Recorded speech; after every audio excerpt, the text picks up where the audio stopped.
ಕೃಷಿ ವಿಜ್ಞಾನಗಳ ವಿಶ್ವವಿದ್ಯಾಲಯ ರಾಯಚೂರಿನ ಅಡಿಯಲ್ಲಿ ಬರತಕ್ಕಂತಹ ಕೃಷಿ ವಿಜ್ಞಾನ ಕೇಂದ್ರ ಕಲಬುರಗಿಯ ಮಿನಿಟಿನಲ್ಲಿ ಮೆಗಾ ಮಾಹಿತಿ.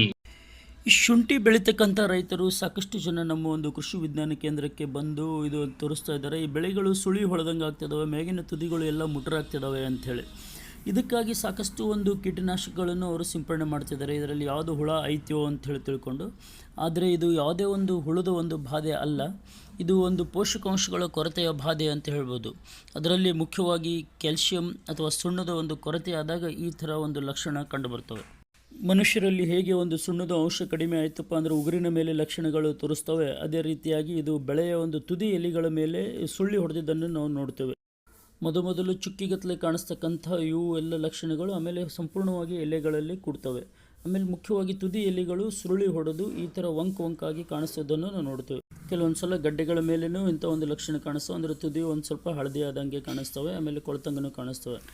ಈ ಒಂದು ಪೋಷಕಾಂಶಗಳ ನಿರ್ವಹಣೆ ಮಾಡಬೇಕಾಗಿತ್ತಂದರೆ ಕ್ಯಾಲ್ಶಿಯಂ ಅಮೋನಿಯಂ ನೈಟ್ರೇಟ್ ಅಂತಕ್ಕಂಥದ್ದು 5 ಗ್ರಾಮ್ ಪ್ರತಿ ಲೀಟರ್ ನೀರಿಗೆ ಹಾಕಿ ನಾವು ಸಿಂಪಡಣೆ ಮಾಡಬೇಕು. ಆದಾಗ್ಯೂ ಯಾವುದೇ ಒಂದು ಪೋಷಕಾಂಶಗಳು ಕೊಡೋದಕ್ಕಿಂತ ಮುಂಚಿತವಾಗಿ ಮಣ್ಣು ಪರೀಕ್ಷೆ ಮಾಡಿ ತಜ್ಞರ ಸಲಹೆ ಪಡೆದುಕೊಳ್ಳಬೇಕು.